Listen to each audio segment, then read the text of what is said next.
बिल्लाहि मिनश्शैतानिर्रजीम बिस्मिल्लाहिर्रहमानिर्रहीम अल्लाहुम्मा सल्लि अला मुहम्मदिन व आले मुहम्मद वज्जिल फ़रजहुम। मोहतरम नाज़रीन व सामीन अस्सलामु अलैकुम।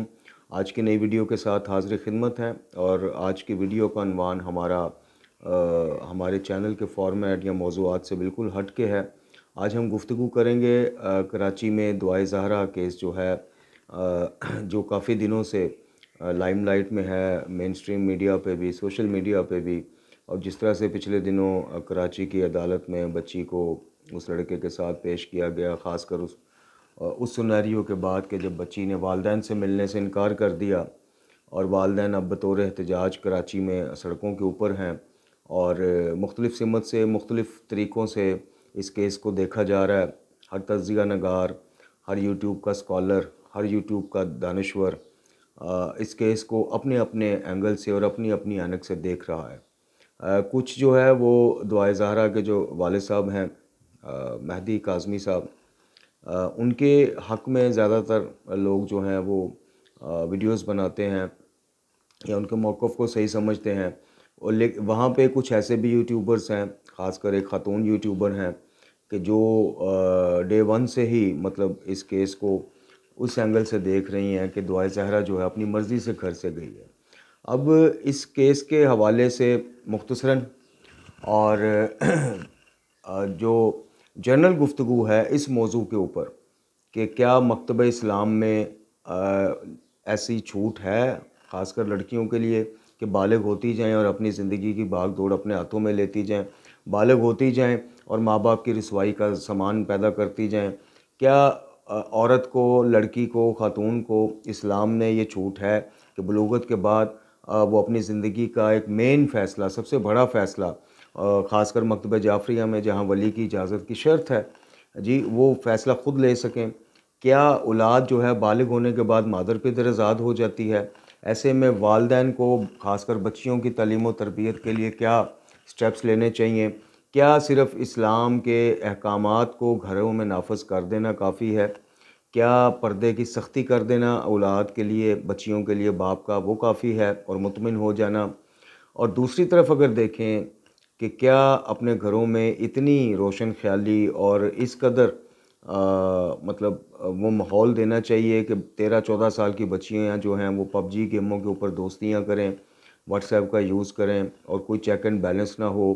कहाँ उनकी बात हो रही है, किससे बात हो रही है? और क्या सिर्फ़ लड़कों से दोस्ती के हवाले से माँ बाप को अपनी बच्चियों पर नज़र रखनी चाहिए या जो फ़ीमेल्स उनकी फ्रेंड हैं, यानी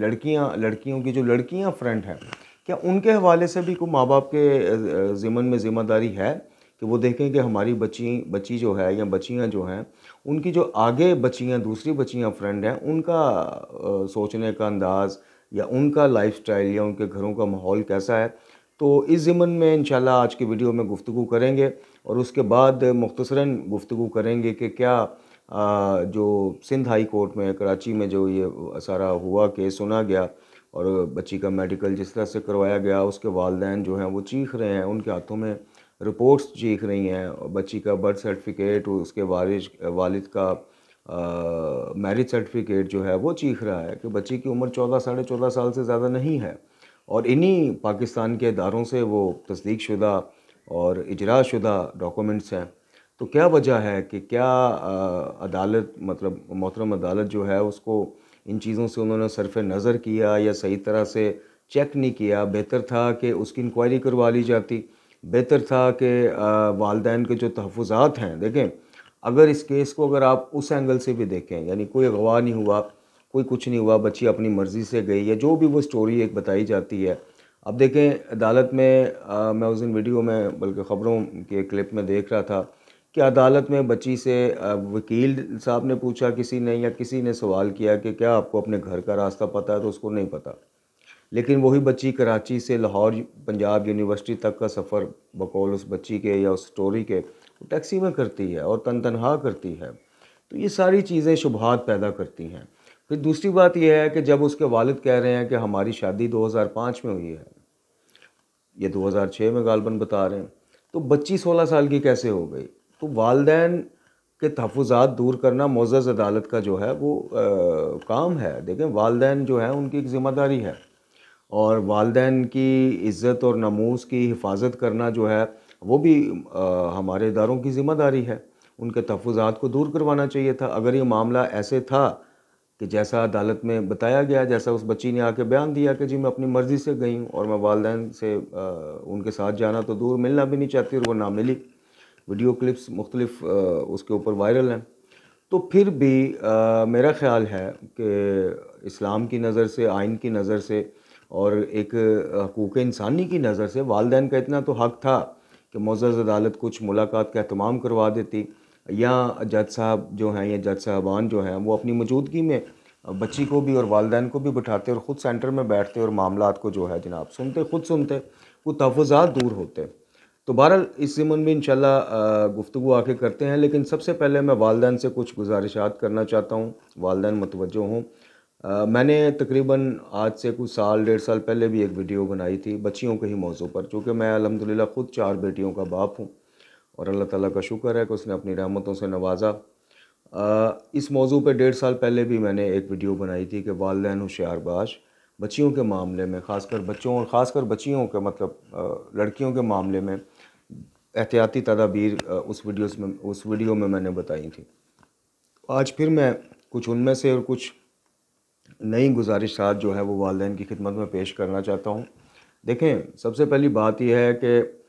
बच्चियों के साथ या बच्चों के साथ वालिदैन का जो सलूक है, जो रवैया है, वो ना तो इतना फ्रेंडली हो कि बिल्कुल वालिदैन की जो है ये नौबत आ जाए कि बच्चियाँ या बच्चे जो हैं, सिर्फ बच्चियाँ नहीं बच्चे भी वालिदैन की इज़्ज़त और नामूस को भी जनाब खाक में मिलाने पे आ जाएँ, तो वो इतना हल्का या इतना फ्रेंडली माहौल भी ना हो कि उनको वो इस चीज़ के बारे में अवेयर ही ना, उनको पता ही ना हो, और ना इतना सख्त हो कि बिल्कुल जनाब वालिदैन से कुछ जायज़ बात करते हुए भी ख़ासकर बच्चियाँ जो हैं घबराएँ। तो वालिदैन को सिर्फ मुतवज्जो होना चाहिए। आपको सिर्फ पर्दा और ये सारी चीज़ें जो इस्लामी अहकामात ख़ासकर बच्चियों के हवाले से हैं, जिन घरों में ये रिवाज है, हमारा फ़र्ज़ सिर्फ इस्लाम के अहकामात बता के ख़त्म नहीं हो जाता। बच्चियों को ज़बरदस्ती पर्दा ना करवाइए, बच्चियों को पर्दा का फ़लसफ़ा समझाइए, लॉजिक समझाइए, बच्चियों से बात कीजिए, उनको बताएं। जैसे जैसे ग्रेजुअली वो बढ़ती जाती हैं, उनकी एज बढ़ती जाती है, उनको उस तब्दीली का, उनकी बढ़ती उम्र का और आगे जो भी वो सूरत हाल है उसका साथ साथ उनको बताते जाएं। बेटियां 6 साल की हों तो कोई उनको गोद में ना बिठाए, ना बोसा ले, ये फरमान है आलीशान है इमाम मूसा काज़िम अलैहिस्सलाम का। 6 साल की उम्र से एहतियाती तदाबीर शुरू की हैं मासूमिन अलैहिस्सलाम ने। और इसी तरह जैसे मैंने कहा कि बच्चियाँ बड़ी होती जाएँ, आप उन पर मुख्तलिफ़ सोशल डिस्टेंस की पाबंदियाँ, कज़न्स यानी खुद खड़ा हुआ एक हमारा कॉन्सेप्ट है, कज़न्स की पार्टी है, कज़न्स ईद पे या दिन त्यौहार पे इकट्ठे हो रहे हैं, कज़न्स फ़ोन पे बात कर रहे हैं, घर में कज़न का आना ऐसे ही है जैसे मतलब बिल्कुल एक महरम। ये टोटली हमारा और मगरिब से लिया हुआ नज़रिया है। इस्लाम इसकी सपोर्ट करना तो दूर की बात है, इस्लाम में ये कॉन्सेप्ट ही नहीं है। इस्लाम में बच्चियों के लिए या ख़वातीन के लिए महरम और नामहरम की 2 कैटेगरीज़ हैं, तीसरी कैटेगरी इस्लाम कोई नहीं देता। तो वालिदैन, इसके ऊपर मैं आगे बात करता हूँ जब बच्चियों को मुखातिब में होगा या उनसे कुछ गुजारिशात करेंगे इंशाल्लाह। वालिदैन को साथ साथ अपनी बच्चियों को, बच्चों को भी, लेकिन ख़ास कर बच्चियों को जो उनके लिए रहमतें हैं, कोशिश करें कि उनको ज़हमतें बनने के लिए हम वालिदैन जो हैं वो मवाद फ़राहम ना करें। उनको जब पर्दा करने का बताएं या पर्दे के बारे में कुछ सख्ती करना चाहें तो लेकिन उनको फ़लसफ़ा भी समझाएं, उनको लॉजिक भी बताएं कि पर्दा आपका मुहाफ़ज़ है, पर्दा आपकी मुहाफ़ज़त के लिए है। अल्लाह रब्बुल इज़्ज़त ने कानून को आप पे पाबंदी के तौर पे, जबरन या सज़ा के तौर पे मुसल्लत नहीं किया। आप बच्चियों को उनकी अहमियत बताएं कि ख़ातून की, एक औरत की इस्लाम में अहमियत क्या है। आजकल के करीब के माहौल की मिसालें बताएं, उनको दिखाएं कि जो गंदी नज़रें हैं, जो बाहर मतलब इसी मुंतज़र होती हैं, वो उनसे बचाने के लिए इस्लाम ने आपका एहतमाम किया है कि आपका पर्दा हो। अब ये यहाँ पे कहा जाता है जी फ़लाँ बच्ची के साथ ये इंसिडेंट हुआ, वो अबाया लेती थी, ये वो एक अलग मौजू है, वो तरबियत पर लड़कों की या उस हवाले से वो है। लेकिन मैं बात कर रहा हूँ कि बच्चियों को ये ना लगे कि कुछ जबरन हमसे पर्दा कराया जा रहा है, जबरन हमें कज़न से दूर, हर चीज़ को उनको एतमाद मिले, उनको बिठाएँ छोटी सी उम्र से। ये काउंसलिंग, ये सेशन जो है वालिदैन और बच्चियों के, ख़ासकर वालदा के साथ, ये शुरू हो जाने चाहिए। कुछ चीज़ें वालिद नहीं भी बता सकते, जिसको वालदा खुल के बता सकती हैं, बड़ी बहन बता सकती हैं। तो ये काउंसलिंग वाले सेशन जो हैं बच्चियों के साथ करना शुरू करें। और ये जो आजकल जो एक नेमत है, लेकिन नेमत से बढ़ के अब ज़हमत की वो शक्ल इख्तियार कर गया है, ये मोबाइल फ़ोन वाला, लैपटॉप वाला सिलसिला। अब इस केस में भी आप देख लें कि अगर उस कहानी को मिनो सच मान भी लिया जाए तो ये सारी स्टोरी शुरू होती है जी पबजी गेम से।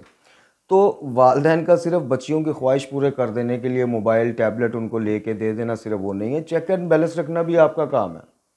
आपका काम सिर्फ ये नहीं है। अब दो एक्सट्रीमिस्ट रवैये हैं। एक तो बिल्कुल तंग नज़री की तरफ चले जाते हैं कुछ वालिदैन, और कुछ बिल्कुल लिबरल बनने के चक्कर में, मॉडर्न बनने के चक्कर में बिल्कुल ही जनाब बच्चों को उनके हाल पे छोड़ देते हैं। नहीं देखते कि कज़न्स आपस में किस लेवल की गुफ्तगू कर रहे हैं, क्या मवाद शेयर कर रहे हैं। नहीं देखा जाता क्लासमेट्स कौन से हैं, फ्रेंड्स कौन से हैं, ग्रुप ऑफ फ्रेंड किस में उठना बैठना हमारे बच्चे या बच्ची का। नहीं देखा जाता कि सोने से पहले 3-3 4-4 घंटे जनाब बिस्तर में मोबाइल पे पबजी सिंपल गेम है या इसमें लोगों के साथ रब्ता भी होता है। तो इन सारी चीज़ों का जनाब चेक करना, चेक एंड बैलेंस रखना और इस बाबत बच्चियों को गाइड करते रहना, ये भी वालिदैन के फ़राइज़ में शामिल है। अब बच्चियों से मैं थोड़ी सी गुजारिश करूँगा, बच्चों से भी लेकिन ख़ास कर बच्चियों से, चूँकि स्पेसिफ़िकली मौजू एक फ़ीमेल बच्ची के बारे में है कि बच्चियों, आपको इस्लाम में ये तो बताया जाता है कि जनाब इस्लाम में मर्ज़ी की शादी का औरत को, ख़ास कर ये NGOs और लिबरल्स ने जनाब ये बिल्कुल एक जो उद्यम मचाया हुआ है, लेकिन आपको ये नहीं बताया जाता, ख़ास कर मकतब जाफ़रिया की बच्चियों से मैं मुखातिब हूँ कि मकतब जाफ़रिया में तो ख़ास कर ये शर्त है, और मुझे मतलब उम्मीद है कि बरादरान के यहाँ भी ऐसा ही है कि वली की इजाज़त जो है वो चंद कंडीशंस या चंद हालात में साक़त होती है। वो भी इंशाल्लाह आगे जाकर बताते हैं कि किन हालात में वली की इजाज़त लेना फिर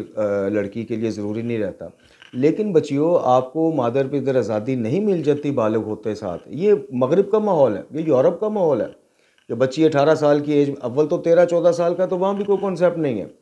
ये अपनी नवैयत का पहला केस है। तो पाकिस्तान इतना मॉडर्न हो गया है कि एक 13-14 साल की बच्ची के जिसका शऊर ही इतना नहीं है, उसको पता ही नहीं है कि मेरा अच्छा बुरा क्या है, उसको पता ही नहीं है कि जनाब मैं जो स्टेप उठाने चाह रही हूँ इसके आफ्टर इफेक्ट्स क्या हो सकते हैं, इसके आफ्टर शॉक जनाब मेरी फैमिली के ऊपर कैसे आ सकते हैं। उसको इस चीज़ का एहसास ही नहीं है कि वो किस फैमिली से, यानी सदात फैमिली से ताल्लुक़ रखती है, और इस बाबत उनके ऊपर ज़िम्मेदारी भी डबल आ जाती है। अब इसमें थोड़ी सी जो कमी है, थोड़ी सी नहीं बहुत ज़्यादा कमी है, वो इन मोहतरम इसके वालिद साहब की भी है कि आप देखें कि आप सदात घराने से ताल्लुक़ रखते हैं और किस तरह से बच्चियों के साथ जो आपकी तस्वीर मैंने कुछ देखी, जो पुरानी तस्वीर हैं साल पहले या 2 साल पहले की, वो कुछ मुनासिब तस्वीर नहीं थी। आप अपना स्टेटस देखें, हसब नसब देखें, आपकी ज़िम्मेदारी भी डबल है, सदात के लिए अजर सवाब डबल है तो ज़िम्मेदारियाँ भी डबल हैं। तो ये काउंसलिंग बचपन से ही शुरू हो जानी चाहिए, बचपन से ही बता देना चाहिए कि हम मुसलमान हैं, हम मोमिन हैं, हम सैयद हैं, हमारे ऊपर ज़िम्मेदारियाँ भी डबल हैं। तो खैर, मैं बच्चियों से कहना चाहूँगा कि ऐसा कुछ भी नहीं है इस्लाम में कि आप बालिग हो गई हैं तो अब मदर पिदर आज़ादी आपको मिल गई है, आप अपनी ज़िंदगी का सबसे बड़ा फ़ैसला 14, 15 या 16 साल की उम्र में करें, कच्चे जहन के साथ करें, कच्चे शऊर के साथ करें, ऐसा नहीं है। इसलिए अल्लाह रब्बुल इज़्ज़त ने शरीयत मुक़द्दसा में वली की इजाज़त, अब वो किन मखसूस हालात में ख़त्म या साक़त होती है वो इंशाल्लाह आगे इसकी बात करते हैं। दूसरी बात यह है कि आप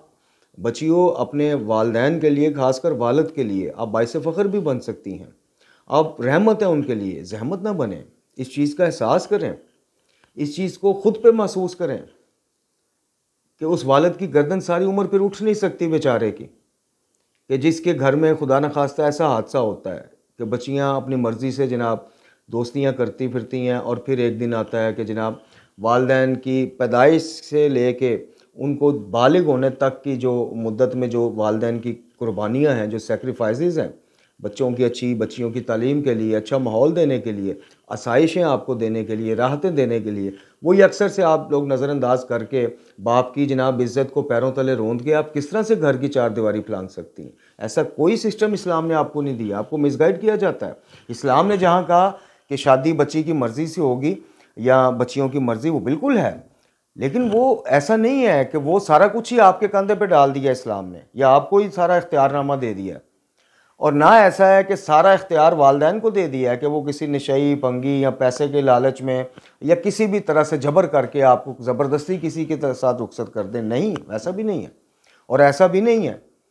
कि आप जैसे ही बालिग होती गई हैं तो अब सारा जनाब निज़ाम आपके हाथ में आ गया। ऐसा नहीं है, आपकी बेहतरी के लिए 14, 15, 16 साल या जब भी बच्चियां बालिग होती हैं उनका शऊर अभी इतना पुख्ता नहीं होता। उनको नहीं पता हम जो स्टेप उठाने जा रहे हैं, जैसे मैंने पहले कहा कि इसके आफ्टर शॉक्स क्या हो सकते हैं, इफ़ेक्ट्स क्या हो सकते हैं। हमारे वालिदैन को, फैमिली में, आप दुनिया को, सोसाइटी को छोड़ें, ख़ानदान में क्या क्या सुनना और सहना पड़ेगा। और हमारे इस अमल को जब 10-20 साल बाद हमारी औलाद, खासकर बच्चियों के आगे दोहराया जाएगा तो आप अपनी आगे आने वाली नस्ल से आंखें नहीं मिला सकती। तो ये सारी चीज़ें मद्देनज़र रखते हुए इस्लाम ने यह कहा है कि जनाब शादी का फ़ैसला अगर वालिदैन भी करें तो बच्ची की रजामंदी ले लें। बिल्कुल ठीक है, रजामंदी होनी चाहिए। इस्लाम में कोई ऐसा जबर नहीं है कि वालिदैन का जिसके साथ दिल करे उठा के शादी कर दें, आपको पल्ले बांध दें, नहीं। लेकिन ऐसा भी नहीं है कि आप भी जनाब जैसे जब दिल करे, जैसे आपको पता चले कि आप तो अब बालिग हो गई हैं जनाब, आपको तो अब इस्लाम ने हक दे दिया, मुआशरे ने, कानून ने, तो आप वालिदैन की सारी चीज़ों को यकसर नज़रअंदाज करें और एक ठेडा मार के जनाब हर चीज़ को बलाए ताक रख के चले जाएं। ऐसा भी नहीं है। वालिदैन को जहाँ हुक्म है कि अपनी बच्चियों की अच्छी तालीम व तरबियत करें, मुनासिब ग़ज़ा का फ़राहम करें, सर्दी गर्मी और हर मौसम के कपड़े जनाब आपको दिए जाएं, आपको अच्छी तालीम दिलवाई जाए, अच्छी तरबियत दी जाए, तो बच्चियों आपके ज़िम्मन भी वालिदैन के बहुत ज़्यादा हकूक़ हैं। और सबसे बड़ा हकूक़ ये है कि एक बच्ची जब घर की दहलीज़ फैलाएंगे तो खुदा के वास्ते कम अज़ कम एक दफ़ा मुड़ के अपने उस सोए हुए बाप, यानी अगर माँ बाप के सोए हुए ही हरकत हो रही, सोए हुए बाप को ख़ासकर ज़रूर देख लें कि जिसने इसी मुआशरे में रहकर आपके लिए सोबतें उठाई हैं, इसी ख़ानदान और इसी मुआशरे में रहकर आपके लिए जनाब उसने मुख्तलिफ़ मुखालफतें सही हैं, और इसी ख़ानदान और इसी मुआशरे में रहकर अब उसको जवाब देना पड़ेगा आपके इस अमल का। किस मुँह से, किस ज़मीर के साथ वो बताएगा बेचारा कि मेरी बच्ची जनाब 4 दिन की दोस्ती में, 4 दिन के प्यार में, मेरा 15-16 साल प्यार और सारी चीज़ों को नज़रअंदाज करके किसी के साथ चली गई। कितना गिरां है एक बाप के लिए लफ्ज़ कहना, और ख़ानदान के अंदर क्या सूरत हाल होगी। तो बच्चियों, आपको भी कुरान और अहले बैत अलैहिस्सलाम ने, मकतब इस्लाम ने जहाँ बहुत ज़्यादा हकूक़ दिए हैं, वहाँ कुछ चीज़ों का आपको पाबंद किया और ये आपकी बेहतरी के लिए है। आज ये बच्ची ने अगर ये स्टेप ऐसे उठाया जैसे बताया जा रहा है, मान लेते हैं कि इसका किसी गैंग से कोई चक्कर नहीं, कोई ताल्लुक़ नहीं, कोई वास्ता नहीं इस केस का, मान लेते हैं कि जनाब वो अगवा भी नहीं हुई, यानी ज़हीर वो जो लड़का है या उसकी फ़ैमिली ने इसको अगवा नहीं किया, मान लेते हैं ये सारा मामला ऐसे ही है जैसे मुअज़्ज़ज़ अदालत ने बताया कि बच्ची अपनी मर्ज़ी से, रज़ामंदी से गई है, सारा कुछ हकीकत मान लेते हैं, फिर भी मेरा सवाल है तमाम सुनने वालों से कि फिर भी कि क्या इस कदम को जायज़ कदम करार दिया जा सकता है। आप अपने वालिदैन से बात करें। वालिदैन को भी चाहिए कि बच्चों की बात को ईजी होकर सुने, यकदम चेहरे के जनाब वो बदल ना जाएं और बच्चे इस खौफ में रहें कि जनाब सच बोला तो पता नहीं मार ही देंगे मुझे। तो ये सारी चीज़ें जनाब बच्चों के साथ जो है सेशन किया करें, ख़ासकर बच्चियों के साथ, और बच्चियों से भी इल्तमास है कि बच्चों वालिदैन की इज़्ज़त जो है, ख़ासकर वालिद की इस मामले में इज़्ज़त जो है वो जब एक दफ़ा चली जाएगी, उतर जाएगी, तो फिर क़यामत तक अगर वो ज़िंदा भी रह जाए तो वो सर उठा के दुनिया को देख नहीं सकता। अब चलते हैं कि क्या इस्लाम में, जैसे मैंने अर्ज़ किया कि मकतब जाफ़रिया में किन किन सूरत हाल में या किस किस हालात में बच्चियों का जो है वो वली की इजाज़त लेना ज़रूरी नहीं है या वो साक़त हो जाता है। तो वो आयतुल्लाह सिस्तानी साहब के नज़दीक भी माँ बाप शादी लेट कर रहे हों, यानी बाप, वली, दादा या भाई या बाप जो भी वली मौजूद हो, लेट कर रहे हों, लालची हों, बच्चियों को लग रहा हो कि जनाब ये पैसों के लालच में हमें किसी के भी पल्ले बांध देंगी, मजनून हों या दीवानापन उनमें आना शुरू हो जाए या इस तरह के कुछ भी हालात हों, लेकिन इनको चीज़ों को देखने के लिए एक बच्ची का कम अज़ कम इतना शऊर होना चाहिए कि वो ऑब्ज़र्व कर सके कि जनाब ये मामलात ऐसे चाह रहे हैं, तो फिर आप पे वली की इजाज़त लेना साक़त हो जाता है, यानी आप मर्ज़ी की मालिक। दूसरी सूरत है कि बेवा या मुतलका के लिए तो बिल्कुल भी ये इजाज़त की शर्त नहीं है, कुंवारी बच्चियों के लिए है, और कुंवारी बच्चियों के मखसूस हालात में जाके इजाज़त साक़त होती है, वली की इजाज़त या शर्त जो है ये साक़त होती है। तो इन चीज़ों को अभी दुआ की जो उम्र है, अगर आप उसको 14 साल मानने तब भी, तो 16 साल मानने तो तब भी, उसका शऊर इतना पुख्ता नहीं है। इस ज़िम्मन में हमारी मुअज़्ज़ज़ अदालत से, बल्कि अदालतों से भी दरख्वास्त है कि जब इस तरह का कोई केस आए तो माँ बाप के भी पल्ले कुछ छोड़ा करें, बच्चियों को बताएं कि बेशक बेटा आपने अपनी मर्ज़ी से ये स्टेप लिया है, ठीक है, आप अपनी मर्ज़ी से गई हैं, आपको किसी ने अगवा नहीं किया, कोई गैंग वैंग का चक्कर नहीं है, फिर भी आपके माँ बाप के तहफ़्फ़ुज़ात को दूर करना आपका और मुअज़्ज़ज़ अदालत का फ़र्ज़ है। आपको ये इजाज़त किसी ने नहीं दी। मैंने अर्ज़ की कि ये यूरोप नहीं है कि जैसे आप बालिग होते गए आप मादर पिदर आज़ाद होते गए। यहाँ इस्लामी जमहूरिया पाकिस्तान है, इस्लामी मुआशरा है। यहाँ हमारा आइन जो है इस्लामी असूलों से मुतसादम नहीं है अल्हम्दुलिल्लाह। दूसरी बात यह है कि क्या इस तस्वीर का कोई दूसरा रुख भी है, यानी अब इस साइड पे आप आ जाएं कि क्या ये किसी गैंग की कार्रवाई है, या जिस तरह से कुछ निशानदहियाँ हुई और जैसे हमने टाइटल पे भी लिखा कि सूरज की तरह रोशन है कुछ हक़ाइक़। यानी जैसे मैंने पहले अर्ज़ किया कि एक बच्ची को कराची में खड़े होकर अपने घर का एड्रेस मालूम नहीं है, वो बच्ची टैक्सी लेती है कराची से लाहौर पे पंजाब यूनिवर्सिटी तक आ जाती है, और फिर एक बच्ची के जिसको अभी शायद कानून के काफ का भी पूरा तारफ़ नहीं हो, वो अपने एक वीडियो में कह रही जी 164 का मैंने बयान दिया दफ़ा उसके सेक्शन 164 का। तो ये सारी चीज़ें कुछ मामला को मशकूक करती हैं। फिर वो जो लड़का है कि बिल्कुल ऐसे गुमसुम, वो हर वीडियो में, हर क्लिप में, हर तस्वीर में वो ऐसा लग रहा है कि जैसे उसे कुछ पता ही नहीं है क्या हो रहा है क्या नहीं हो रहा। बस उसको ये बताया गया है कि तुम बस कैमरे की तरफ देखते जाओ या साथ इसके बैठ जाओ। तो ये सारी चीज़ें एक आम बंदा ऑब्ज़र्व कर सकता है, देख सकता है कि दाल में कुछ काला है। फिर उसके वालिदैन के ऊपर जो इल्ज़ाम है कि जी तशद्दुद करते थे, फ़लाँ करते थे, वो वालिदैन अभी तक हार मानने को तैयार नहीं हैं। तो इन सारे मामलात को देख के हमें उम्मीद थी और उम्मीद है इंशाल्लाह कि पाकिस्तान का कानून, पाकिस्तान की अदालतें सारे मामले को ज़रा इस सिनेरियो से भी देखें, इस एंगल से भी देखें और मामले की तह तक जाएं। आज खुद नोटिस लें या किसी इदारे की ड्यूटी लगाएं कि इसको प्रॉपर जो है इत्तेदाल पसंदी के साथ इन्वेस्टिगेट करे इस चीज़ को और देखे। और अगर ये बात सच साबित हो जाए कि दुआ ज़ारा अपनी मर्ज़ी से जनाब घर से गई है, तो भी उसके वालिदैन को बाइज़्ज़त तरीके से मुआशरे में वापसी का सर उठाने का मौका दिया जाए, बच्ची को शेल्टर होम भिजवाया जाए, थोड़ी सी काउंसलिंग की जाए। काउंसलिंग के बाद भी अगर बच्ची का वही बयान हो तो बाइज़्ज़त तरीके से वालिदैन के जनाब उसके ऊपर, और वालिदैन से भी इस्तदा है कि जब बच्ची तहिया कर चुकी है, काउंसलिंग के बाद, शेल्टर होम से आने के बाद, 6 माह बाद, साल बाद भी वो नहीं बदलती, तो आप बिस्मिल्लाह कीजिए, अपना फ़र्ज़ अदा कीजिए। आपने अपना फ़र्ज़ अदा किया, हर मुमकिन को रोकने की कोशिश की, समझाने की कोशिश की, बच्ची नहीं वो होती तो आप भी फिर उसके ऊपर जो है वो मतलब कि सब्र करें और इस मामले को उसके साथ अपन अंजाम दें। लेकिन अगर तस्वीर का दूसरा रुख ठीक है तो ये बड़ी ख़तरनाक बात है। ये फिर किसी एक मकतब की बात नहीं मेरे मोहतरम नाज़रीन और सामीन, ये किसी एक मसलक की बात नहीं, ये पाकिस्तान की, इस्लाम की बात है। ये मामला अगर गैंग की तरफ जाता है कि वाक़तन कोई ऐसा गैंग है जो बच्चियों को ट्रैप करता है, और जैसे उसके वालिद ने, दुआ ज़ारा के वालिद ने उसके ऊपर अपने तहफ़्फ़ुज़ का इज़हार किया कि मुमकिन है मेरी बच्ची की कोई वीडियो बना ली हो जिसके ज़रिए उसको ब्लैकमेल किया जा रहा है, या उसको डराया धमकाया गया हो कि अगर तुमने अदालत में सच बोला या किसी के सामने सच बोला या वालिदैन से मिली तो ऑन द स्पॉट जनाब आपके वालिदैन को खुदा न खास्ता कुछ कर दिया जाएगा। इन सारी चीज़ों में अगर सच है तो ये बड़ी ख़तरनाक और अलार्मिंग सिचुएशन है। इसको इसलिए हम अपने इदारों से, पाकिस्तान के मुअज़्ज़ज़ इदारों से इल्तमास करते हैं कि इसको एक बच्ची के केस की नज़र से ना देखा जाए, इसको बच्चियों की, चूँकि फ्यूचर में भी इस तरह से अगर ये मामला ऐसा है तो इस तरह के गैंगों का, इस तरह के लोगों का हौसला बढ़ जाएगा। और यूट्यूबर्स की एक बड़ी तादाद से मैं मुल्तमस हूँ कि देखिए जो लोग इसके हक़ में वीडियोज़ बना रहे हैं कि जनाब बच्ची, ख़ासकर एक ख़तून यूट्यूबर है, हम नाम नहीं लेते एहतराम से, वो मीडिया के ऊपर मॉडलिंग भी है, एंकर भी हैं, होस्ट भी हैं और पिछले कुछ अरसे से यूट्यूबर हैं, और उन्होंने इसके ऊपर हमेशा एक तरफ़ा एक तस्वीर पेश की है। मैं उनसे सवाल करता हूँ कि खुदा न खास्ता, अल्लाह ना करे, मैं समझाने के लिए बात कर रहा हूँ, अगर दुआ ज़ारा की जगह आपकी बच्ची हो और वो अपनी मर्ज़ी से गई हो, कोई अगवा का, कोई गैंग वैंग का चक्कर ना हो, तो क्या एक 14-15 साल की बच्ची अगर आपकी स्टेप उठाए तो आप इससे मुतमईन हैं, आप उसको उसके हाल पे छोड़ देंगी? बस इसका जवाब आप मुझे दे दें।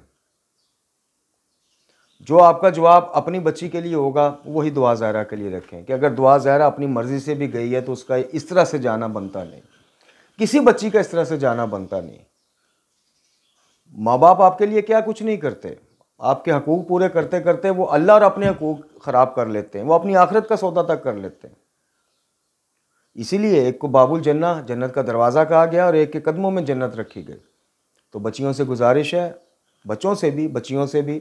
कि माँ बाप को कम अज़ कम ज़्यादा नहीं तो माशरे में या ख़ानदान में इज़्ज़त के साथ रहने जोगा आप छोड़ें। इस तरह के फ़ैसले अपनी पसंद की, आपको बिल्कुल शादी का हक़ है, लेकिन कोशिश करें कि माँ बाप और आपकी म्यूचुअल अंडरस्टैंडिंग से कोई मामला हल हो जाए। अगर माँ बाप को इख्तियार नहीं कि वो जबरन आपको किसी के भी पल्ले बांध दें, तो बच्चों आपको भी इख्तियार नहीं कि आप किसी के लिए भी माँ बाप की सारी मेहनत, सारी कुर्बानियों को जनाब एक सेकंड में लात मार कर उनकी दहलीज़ पार कर जाएँ। और हमारी एक दफ़ा फिर वीडियो के अख्ताम में मुअज़्ज़ज़ इदारों से अपील है कि इस मामले को इसके मुंतकी अंजाम तक पहुँचाएँ। कोई भी इदारा, सुप्रीम कोर्ट है या कोई भी मुअज़्ज़ज़ अदालत, इसका खुद नोटिस ले, उसके माँ बाप के तहफ़्फ़ुज़ात दूर करना हमारा फ़र्ज़ है। बीइंग अ सोसाइटी भी फ़र्ज़ है और कानून का भी फ़र्ज़ है कि अगर वो मामला एज़ इट इज़ भी है तो फिर भी बच्ची की एज देखी जाए और बच्ची को माँ बाप के तहफ़्फ़ुज़ात दूर करने के लिए कुछ अर्सा माँ बाप के साथ नहीं तो किसी न्यूट्रल जगह पे, शेल्टर होम में या दारुल अमान या किसी भी जगह पे रखा जाए, उसकी काउंसलिंग की जाए और देखा जाए, परखा जाए। अगर बच्ची 6 माह बाद भी, साल बाद भी अगर उसी पे कायम है तो फिर तो ठीक है, लेकिन अगर इस दौरान बच्ची का खौफ, जैसे उसके वालिदैन क्लेम करते हैं कि खौफ में है, उसकी वीडियो मुमकिन तौर पे खुदा न खास्ता बनाई गई है या उसको डराया धमकाया गया, तो 3 माह 6 माह तक अगर वो खौफ के साए से निकल आए और सच बता दे तो उसके ऊपर कार्रवाई की जाए। बहरहाल ये मसला अगर इस्लाम के जो सुनहरी असूल हैं, वालिदैन अपने लिए और औलाद अपने लिए, उनको पढ़े समझे और उन पर अमल करे तो अल्हम्दुलिल्लाह इस तरह का एक मसला नहीं, कितने मसाइल ऐसे हैं कि जिनसे हमारी जान छूट सकती है। वली की इजाज़त मकतबा जाफरिया में शर्त है। कुछ मखसूस हालात जैसे मैंने बताया उनमें वसाकत हो जाती है और तकरीबन तमाम मराजा कराम जो हैं उनके फतावा मौजूद हैं। किसी के थोड़े सख्त हैं, लेकिन कमोबेश सब ने ये बात ज़रूर की है कि अगर वालिदैन बिल्कुल जबर करने पर आ जाएँ, किसी दीवाने के पल्ले आपको बांधने शुरू कर दें या बिल्कुल जनाब आपकी बिल्कुल भी रजामंदी ना हो, तो उन कुछ हालात में आपको ये इजाज़त ज़रूर है, तब भी घर से भागने की इजाज़त नहीं है, आपको इख्तिलाफ़ करने की इजाज़त है। हमारी यहाँ लाइट भी चली गई है, वीडियो का इंशाल्लाह ख़त्म करते हैं। अल्लाह ताला से दुआ है कि अल्लाह करीम हमारी बच्चियों को सलामती भी दे और उनको इस चीज़ का एहसास भी दे कि वो माँ बाप के लिए जनाब रहमत भी बन सकती हैं और ज़हमत भी बन सकती हैं, उनको ये शऊर दें। और अल्लाह ताला हमारी बच्चियों को शर्म व हया से के ज़ेवर से आरास्ता फ़रमाए और हमें उनकी अच्छी तालीम और तरबियत करने की तौफ़ीक़ अता फ़रमाए। ला हौला वला कुव्वता इल्ला बिल्लाहिल अलीयुल अज़ीम व सल्लल्लाहु अला मुहम्मदिन व आला आलिहि तय्यबीन ताहिरीन।